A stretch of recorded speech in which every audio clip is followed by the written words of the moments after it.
Ada santri beternak lebah, ambil madunya itu. Satu hari dia mau periksa sarang lebah, naik ke pohon pakai tangga, pakai sarung biasanya santri. Dia lupa tidak pakai celana dalam. Naik pohon periksa, entah bagaimana terpegang sarang lebah itu, berhamburan lebahnya keluar. Salah satu masuk ke sarungnya, tergigitlah al-mukarramnya itu. Dia menjerit, aduh, jatuh berguling ke bawah. Sudah lama jatuh, dia buka sarungnya, dia lihat bengkak. Karena bengkak kan jadi besar, senang juga dia. Dia berdoa, ya Allah, hilangkan sakitnya, biarlah bengkaknya. Sapi yang mahal, yang gemuk, betul? Karena harga sapi pada dagingnya. Makin gemuk sapi, makin mahal harganya. Tapi ada burung perkutut lebih mahal dari sapi, padahal dagingnya sedikit betul. Kenapa harganya lebih mahal dari sapi? Harga perkutut suaranya. Di mana harga manusia yang paling gemuk? Silahkan bersaing dengan sapi. maaf.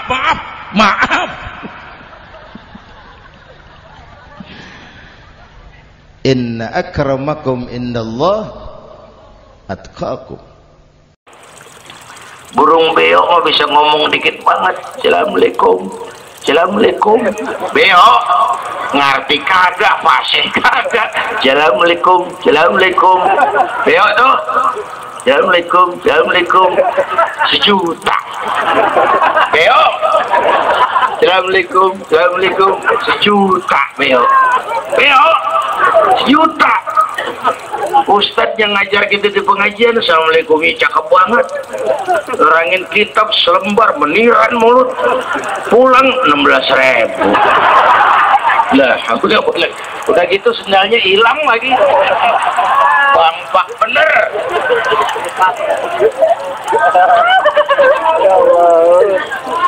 Kalau manusia disuruh nyontoh malaikat, sulit dong. Gimana nyontohnya malaikat? Minum enggak, makan enggak, sama duit enggak open, sama perempuan budak, susah kan nyontohnya. Malaikat itu makhluk yang secara instinktif diciptakan untuk, kalau manusia disuruh nyontoh manusia, itu perintah masuk akal. Rasulullah manusia utuh seperti kita.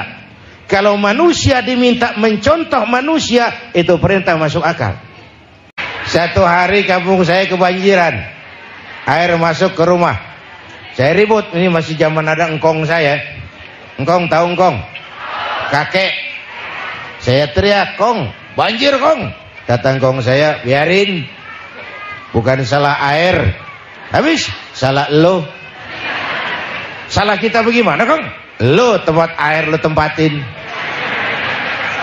Yang punya datang pun kagak ngerti. Tempat gue di sini kenapa ada lo? Bu, engkong saya nggak makan bangku sekolahan, tapi wise, berpikir pada tatanan keseimbangan. Air kan bukan musuh, air pan teman. Teman kan kudu punya tempat. Lah kalau tempatnya kagak punya, apa dia nggak ngayap masuk ke rumah kita? Waktu cabai 100.000, di sini berapa sekarang?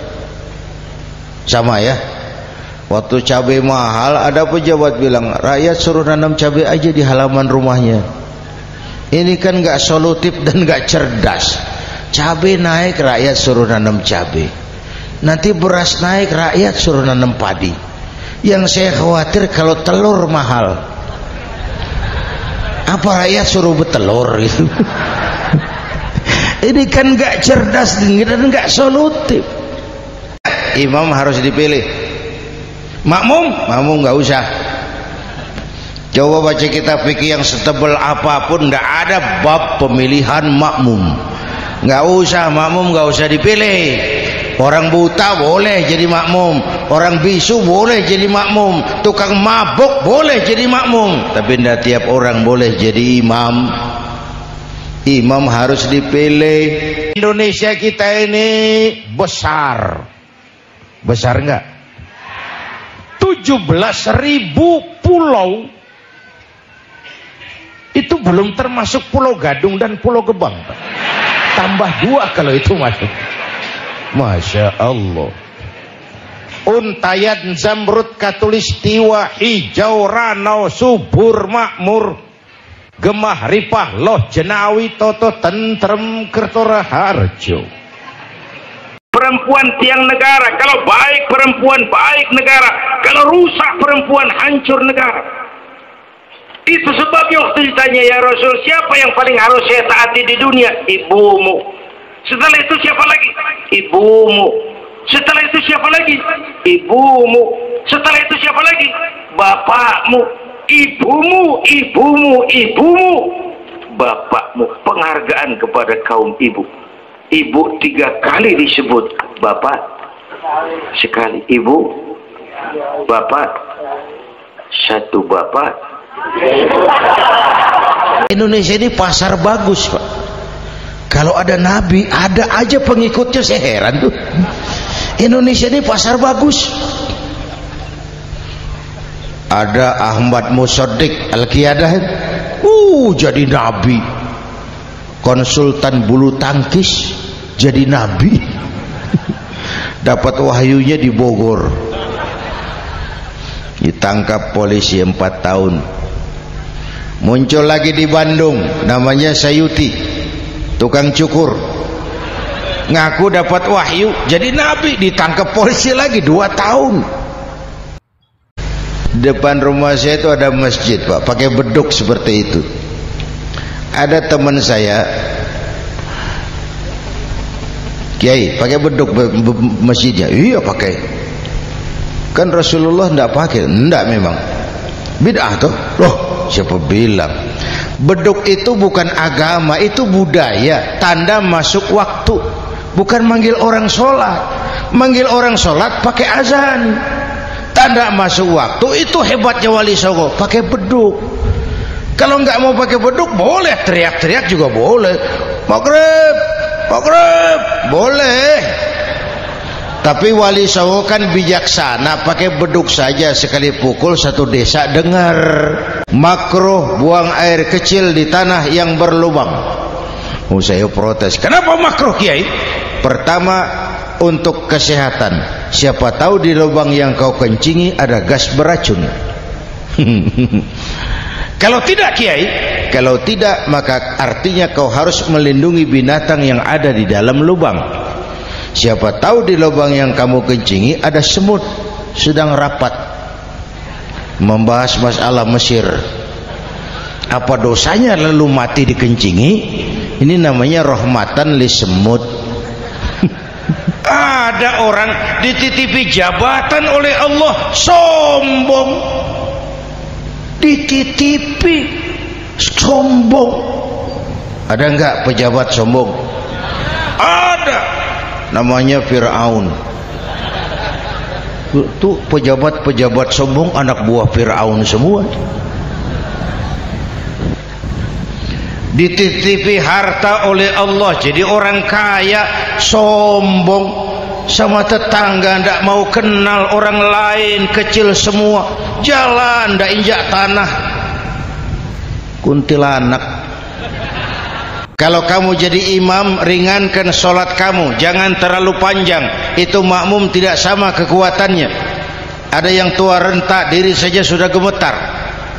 Ada makmum yang punya darah tinggi, kalau sujud lama kepalanya sakit. Ada makmum yang sudah janji habis sholat mau terima uang. Jangan kalau sudah jadi imam di kota, sholat isya berjamaah, rakaat pertama selesai Fatihah, Yasin, bubar makmum itu. Jadi imam jangan terlalu lama. Ada fulus mulus, tidak ada fulus manfus. Betul. Jangan sampai para penegak hukum kita terjebak pada lagu baru, maju tak gentar membela yang bayar. Biar bertentangan dengan nurani, biar bertentangan dengan public opini, biar bertentangan dengan rasa keadilan. Siapa yang bayar itulah majikan. Mau benar atau salah, belain terus. Kalau seperti inilah hukum kita, mafioso keadilan akan tetap gentayangan. Itu sama dengan anak muda naik sepeda motor ngebut, lampu merah jalan terus, di stop sama polisi.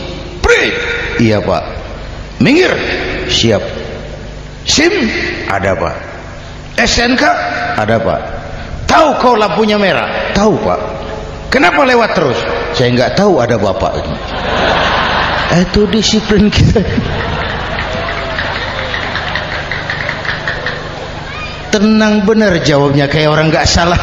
Kalau orang Betawi kata nih, orang mau bang kalau udah biasa susah ketemu susah nggak kaget udah. Ya emang udah lalap. Saya santri nih, biasa makan kangkung, datang ke rumah temen dikasih kangkung, makanan gue nih, dikasih daging ayam lah nambah. Emang apa? Orang tuh kalau biasa susah ketemu susah mestinya nggak kaget. Saya santri biasa tidur di masjid, disuruh nginep di hotel lah pulas. Tapi yang biasa tidur di hotel suruh nginep di masjid encok. Dulu korupsi katanya di bawah meja, sopan malu-malu. Kemudian maju korupsi di atas meja, terang-terangan. Sekarang meja-mejanya dikorupsi, bukan lagi atas meja bawah meja, meja-mejanya disikat sekalian.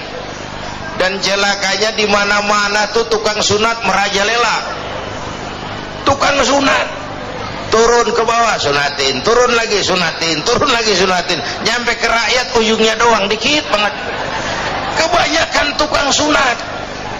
Untuk membangun negara ini kan uangnya kan uang rakyat kan, iya kan, iya kan, kan yang bayar pajak kan kita kan, yang bayar PBB kan kita kan. Uangnya dikumpulin oleh pemerintah untuk bangun negeri ini, digeragotin sama tikus-tikus. Tikusnya sekarang pada pakai dasi, ngantornya di mana-mana. Ini jihad yang sangat besar menurut saya. Mau jadi pohon tinggi harus berani ketiup angin.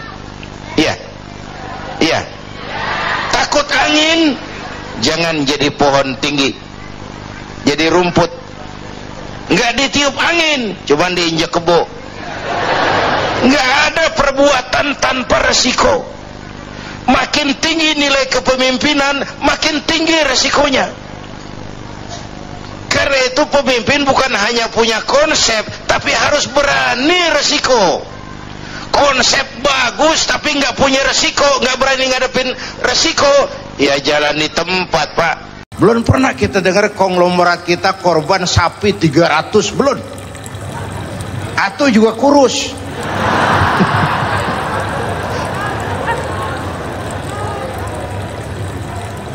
Unta 300, kambing 1000 disembelih, dagingnya habis dibagiin fakir miskin. Malaikat memuji, manusia kagum.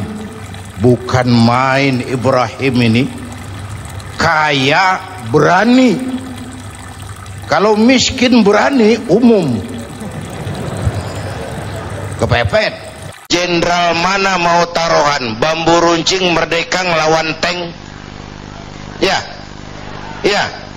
Bambu runcing Merdeka ngelawan Meriam? Iya, kalau Meriam Belina. Meriam itu mau gue juga bisa ngelawan nih.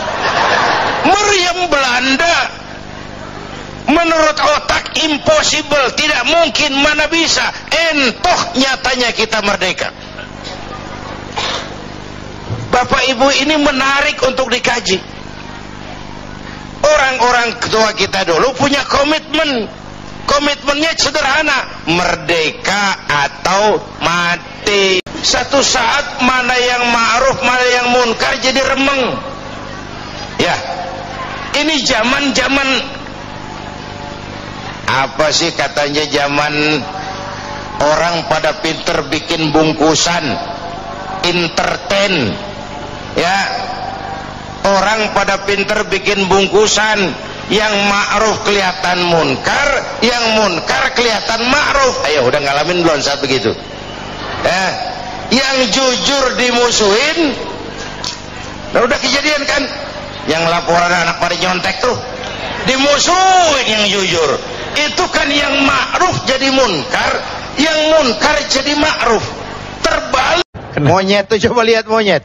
Kasih pisang, makan. Penuh mulutnya nih. Lemparin lagi pisang, tangannya megang. Lemparin lagi, kakinya nyekel. Mulut penuh, tangan megang, kaki megang. Teman sebelahnya dikasih, masih dirampas juga tuh. Monyet. Tamak bin rakus alias serakah.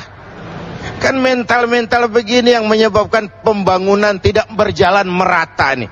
Yang kaya makin kaya, yang miskin makin nyungsep. Sudah mau berangkat ke surga nih orang tua, dipanggil, "Ntar dulu mas, ini dulu." Mau kemana, gancang banget? Surga pak, nanti dulu urusan belum beres. Ini benar anakmu ini? Dilihat anaknya, iya anak saya ini. Waktu di dunia nggak pernah diajarin ngaji, nggak pernah. Sampai dia nggak kenal Tuhannya, nggak kenal nabinya, nggak kenal kiblatnya, dia nggak sholat, kamu diemin aja. Iya kali. Kenapa pakai kali? Yang benar ngomong mas. Wah, kamu nggak tanggung jawab. Kamu tahu anak itu adalah amanah.